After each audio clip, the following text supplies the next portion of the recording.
नमस्कार, मैं सुबोध मंडल आज आप लोगों के सामने बिहारी रत्नाकर का 30वां दोहा व्याख्या के लिए, विश्लेषण के लिए लेकर उपस्थित हुआ हूँ। बिहारी रत्नाकर का 30वां दोहा इस प्रकार है। सबहि त्यों समुहाति, सबहि त्यों समुहाति छिनु, चलती सबनु दय पीठी। सबहि त्यों समुहाति छिनु, चलती सबनु दय पीठी। वाही त्यों ठहराती यह, कबिल नवी ज्यों दीठी। इस दोहे में आए हुए कुछ शब्दों के अर्थों को जान लेना समुचित होगा और तब जो है इस दोहे की व्याख्या समझने में सरलता होगी। त्यों, त्यों मन ओर, तरफ, समुहाती सम्मुख होती है, सामने होती है। छीनु क्षण में, अतिशीघ्र तुरंत। चलती चलती है, चल पड़ती है। सबनु सबको, दय पीठी पीठ देकर, पीठ दिखाकर चल देती। वाही उसी की तरफ, त्यों तरफ ओर, वाही त्यों उसी की तरफ, ठहराती यह जो है नायिका के लिए है, ठहरती है। कबिल नवी लौ दीठी, कबिल नवी, कबिल नवी के दो अर्थ हैं। एक तो दिशा सूचक यंत्र है, ध्यान में रखना है। कबिल नवी दिशा सूचक यंत्र, और दूसरा अर्थ है मंत्र की कटोरी। लौ मतलब समान, की तरह, और दीठी मतलब दृष्टि, नजर, चितवन।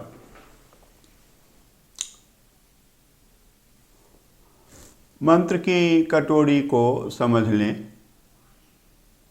बिहारी के समय में किसी का कोई सामान चोरी चला जाता था तो अगल बगल के पड़ोस के लोगों को एकत्रित किया जाता था, इकट्ठा किया जाता था। जिस जिस पर चोरी का शक होता था, जिसके द्वारा चोरी करने की शंका होती थी, प्रायः उन सब को इकट्ठा किया जाता था, एकत्रित किया जाता था और एक कटोरी उसमें जल भर करके रखा जाता था।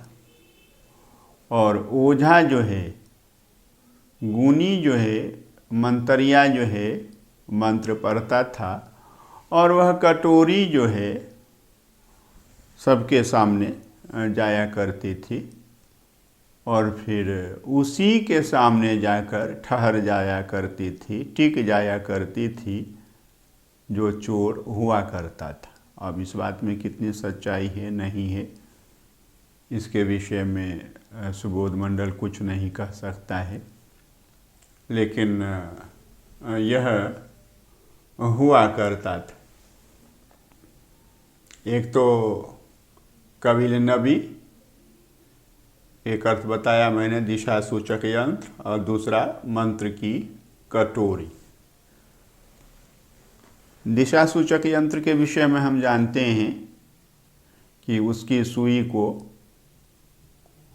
कैसे भी कर दें,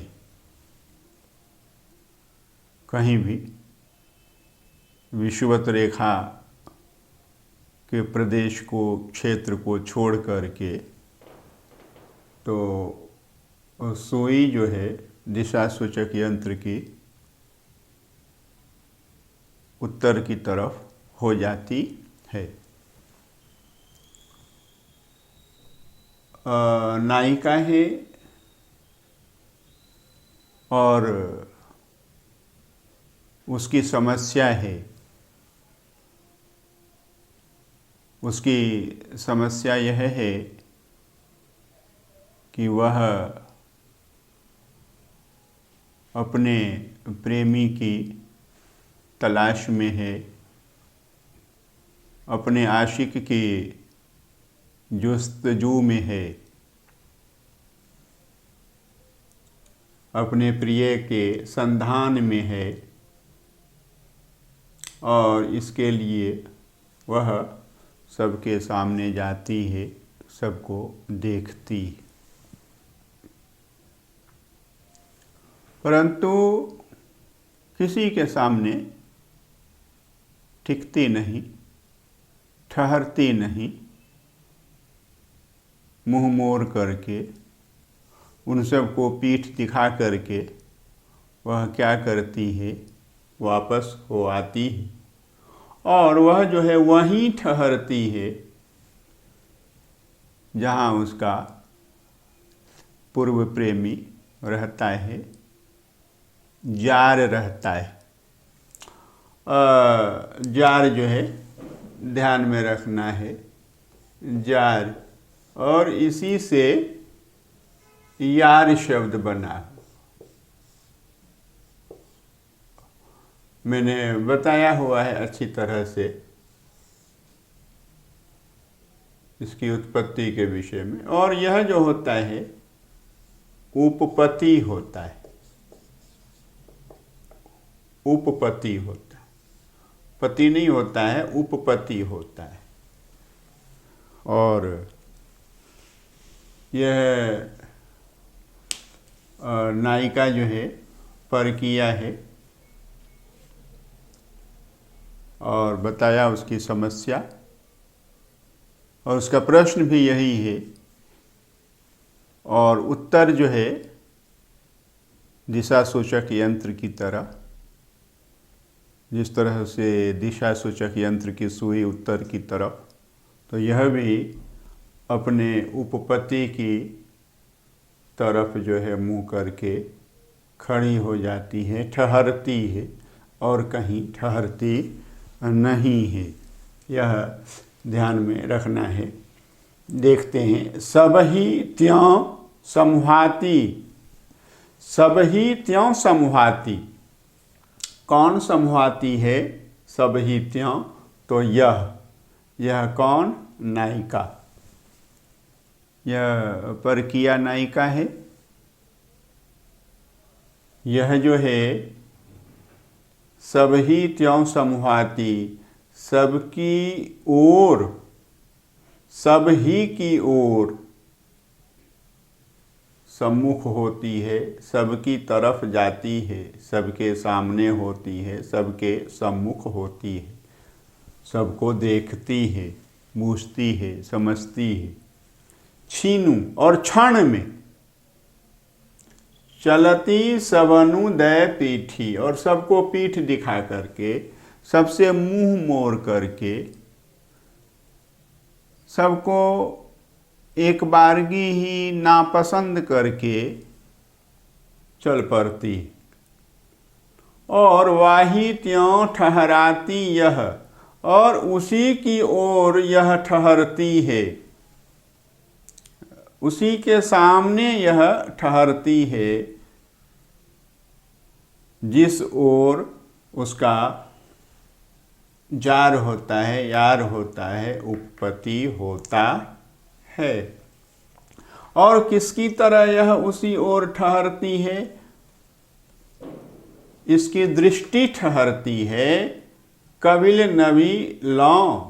इस नायिका की दृष्टि जो है, दीठी जो है, दृष्टि जो है, कविल नवी के समान उसी ओर ठहरती है, वहीं ठहरती है जहाँ कि इसका यार होता है, जार होता है, उपपत्ति होता है।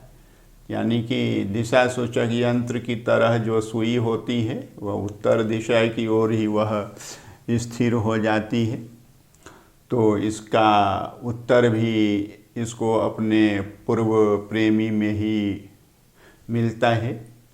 इसकी जो समस्या है प्रिय का संधान भी यह अपने पूर्व प्रेमी में ही पूर्ण करती है। खोज जो है इसकी मुकम्मल होती है अपने पहले प्रेमी में ही। और यह मंत्र की कटोरी की तरह, जिस तरह से मंत्र की कटोरी चोर के ही सामने जा कर के टिक जाती है, ठहर जाती है, स्थिर हो जाती है, उसी तरह से नायिका की दृष्टि जो है वह और उसके पूर्व प्रेमी के ऊपर ही जा कर के ठहर जाती है। तो यह हमने 30वां दोहा बिहारी रत्नाकर का देखा है। बिहारी रत्नाकर ने क्या किया है, प्रेम को एक एक वस्तु, एक एक क्रिया, एक एक घटना पर जो है क्या किया है कि आरोपित करके देखा है। दिशा सूचक यंत्र है या मंत्र की कटोरी है, तो अब वहाँ प्रेम को ले जा कर के, नायक नायिका को ले जा कर के इन्होंने बताया है कि जैसे मंत्र की कटोरी होती है, चोर के पास जाकर ठहर जाती है, टिक जाती है, तो नायिका जिसको प्रिय की तलाश रहती है तो वह जो है और कहीं नहीं जा कर के अपने पूर्व प्रेमी के पास ही जाकर उसकी दृष्टि टिक जाती है। और उसी तरह से जैसे कि दिशा सूचक यंत्र की सुई उत्तर की तरफ टिक जाती है, ठहर जाती है, स्थिर हो जाती, तो उत्तर जो है इसका पूर्व प्रेमी ही है। यह हमने अच्छी तरह से समझा है। बहुत बहुत धन्यवाद।